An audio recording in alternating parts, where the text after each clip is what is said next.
Assalamualaikum warahmatullahi wabarakatuh. Di sini saya dari kelompok 9 ingin mempresentasikan tentang komunikasi dalam organisasi.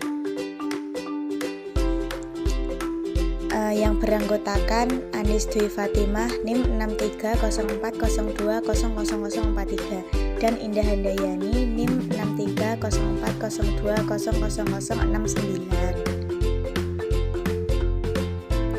Pertama, pengertian komunikasi. Menurut Hivland, Jens, dan Galay, komunikasi adalah suatu proses melalui di mana seseorang atau komunikator menyampaikan stimulus, biasanya dalam bentuk kata-kata dengan tujuan untuk membentuk perilaku orang lain. Pada umumnya, komunikasi dilakukan melalui lisan dan verbal sehingga bisa dimengerti oleh dua belah pihak. Selain bahasa verbal, komunikasi juga bisa dilakukan dengan bahasa isyarat seperti gestur tubuh, menggelengkan kepala, dan lain-lain. Selanjutnya adalah fungsi komunikasi. Fungsi komunikasi ada dua, yaitu satu, fungsi informatif, yaitu organisasi dapat dipandang sebagai sistem pemrosesan informasi. Hal ini memiliki maksud bahwa orang-orang manajemen membutuhkan informasi untuk membuat suatu kebijakan. Yang kedua yaitu fungsi regulatif, yaitu berkaitan dengan peraturan-peraturan yang berlaku dalam suatu organisasi. Yang ketiga, fungsi persuasif, yaitu dalam mengatur suatu organisasi, kekuatan dan kewenangan tidak selalu membawa hasil sesuai dengan apa yang diharapkan. Yang empat, fungsi integratif, yaitu setiap organisasi berusaha untuk menyediakan saluran yang memungkinkan karyawan dapat melaksanakan tugas dan pekerjaannya dengan baik. Selanjutnya, proses komunikasi. Proses komunikasi ada 6. 1. Mempunyai gagasan atau pemikiran. 2. Menerjemahkan gagasan atau pikiran ke dalam bentuk kata-kata atau simbol. 3. Menyampaikan atau mengirim untuk memberikan kepada penerima. 4. Penerima menangkap kata-kata atau simbol yang disampaikan. 5. Diterjemahkan atau diartikan kembali menjadi suatu gagasan. 6. Mengirim berbagai bentuk umpan balik kepada pengirim. Selanjutnya yaitu arah komunikasi. Arah komunikasi ada 4. 1. Komunikasi ke bawah atau downward communication adalah penyampaian informasi dari atasan ke bawahan sesuai struktural di organisasi. 2. Komunikasi ke atas atau upward communication adalah penyampaian informasi dari bawahan ke atasan. Biasanya komunikasi ini terjadi saat karyawan ingin menyampaikan usulan, ide, keluhan. Yang ketiga yaitu komunikasi horizontal atau horizontal communication adalah komunikasi yang melibatkan antar individual atau kelompok pada level yang sama. Keempat, komunikasi diagonal atau diagonal communication adalah komunikasi yang dilakukan antar individu atau kelompok pada bagian berbeda dan tingkatan yang berbeda pula. Mode komunikasi. Yang pertama, komunikasi lisan. Peran utama dalam menyampaikan pesan. Keuntungan menggunakan komunikasi lisan yaitu kecepatan dan umpan balik. 1. Rapat merupakan alat atau media komunikasi kelompok yang bersifat tatap muka dan sangat penting. 2. Video conferencing yaitu seperangkat teknologi komunikasi interaktif yang memungkinkan dua pihak atau lebih di lokasi berbeda dapat berinteraksi melalui pengirim dua arah audio dan video secara bersama. 3. Telepon adalah pesawat listrik dan kawat untuk bercakap-cakap antara dua orang yang berjauhan tempatnya. Yang kedua, komunikasi melalui tulisan. Komunikasi melalui tulisan bisa dengan surat, email, pesan singkat, organisasional secara berkala, dan lain-lain. 1. Surat adalah sarana komunikasi untuk menyampaikan informasi tertulis oleh suatu pihak kepada pihak lain dengan tujuan memberitahukan maksud pesan dari isi pengirim. 2. Email merupakan metode penulisan, pengiriman, dan penerimaan pesan melalui sistem komunikasi elektronik. 3. Pesan singkat adalah bentuk komunikasi berupa surat yang berisi pesan, saran, petunjuk, perintah, informasi, laporan, dan penerangan dari seseorang atasan kepada bawahan dalam sebuah instansi atau organisasi.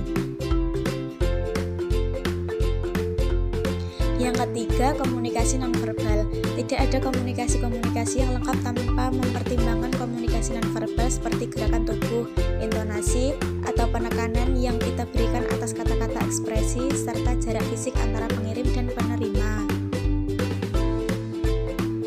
Selanjutnya, saluran komunikasi. Pada saluran komunikasi ada 3. 1. Saluran komunikasi antar pribadi atau interpersonal communication merupakan bentuk komunikasi yang dilakukan secara langsung dan dalam bentuk percakapan antara dua pihak.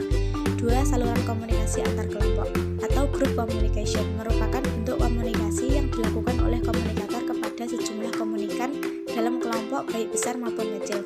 3. Saluran komunikasi massa atau massa communication merupakan bentuk komunikasi yang menggunakan media lain sebagai alat untuk melakukan komunikasi tersebut.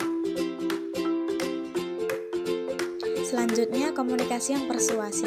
Menurut Erwin P. Bettinghaus menjelaskan bahwa komunikasi persuasif ini dapat mempengaruhi pemikiran dan perbuatan seseorang. Hubungan aktivitas antara pembicara dan pendengar di mana pembicara berusaha mempengaruhi tingkah laku pendengar melalui perantara pendengaran dan penglihatan. Tujuan komunikasi persuasif adalah mengubah sikap dan perilaku. Dengan tujuan komunikasi persuasif adalah untuk menggerakkan hati, memunculkan perasaan tertentu, dan menyetujui terhadap ide yang disampaikan. Selanjutnya, hambatan dalam komunikasi yang efektif. Pada hambatan ini ada 6. 1. Hambatan pribadi adalah hambatan yang berasal dari bidang afektif, emosional, atau mental orang yang berkomunikasi. 2. Hambatan fisik mengacu pada bentuk atau tubuh manusia. Selain keterbatasan fisik, terdapat hambatan fisik lainnya yaitu jarak. 3. Hambatan usia merupakan hambatan komunikasi yang diakibatkan oleh perbedaan usia antara komunikator dengan komunikan. Yang keempat yaitu hambatan budaya. Hambatan budaya dalam komunikasi adalah sistem nilai yang dipertahankan, bahasa, kepercayaan, dan lain-lain. Komunikasi setiap individu, setiap kelompok organisasi, dan lain-lain tentunya memiliki latar belakang budaya tertentu. Yang kelima, hambatan bahasa. Ini juga berlaku untuk bahasa yang mencangkup pengucapan, aksen, dan cara berbicara yang berbeda. Bahasa yang berbeda dapat memperoleh arti atau tujuan yang berbeda dari kata-kata. Yang keenam, hambatan lingkungan. Dari semua hambatan komunikasi yang ada, tidak semuanya berasal dari individu peserta komunikasi. Namun ada pertimbangan lingkungan yang dapat memainkan peran penting dalam meningkatkan komunikasi. Selanjutnya, implikasi global komunikasi. Peneliti telah mengidentifikasi beberapa isu yang berkaitan dengan isu bahasa dalam komunikasi lintas budaya. Pada implikasi global komunikasi ini ada 4. Yang pertama adalah hambatan semantik. Kata-kata dapat memiliki arti yang berbeda bagi orang yang berbeda, terutama orang dari budaya nasional yang berbeda. Yang kedua adalah hambatan yang disebabkan oleh implikasi. Dalam beberapa budaya, bahasa bersifat normal, budaya lain tidak normal. Yang ketiga adalah hambatan yang disebabkan oleh perbedaan nada. Dalam beberapa budaya, bahasa bersifat formal, informal dalam budaya lain. Dalam beberapa budaya, nada berubah tergantung pada konteksnya. Yang keempat adalah perbedaan dalam metode toleransi konflik dan penyelesaian konflik. Orang-orang dari budaya individualistis merasa nyaman dengan konflik langsung dan mengidentifikasi sumber ketidaksepakatan.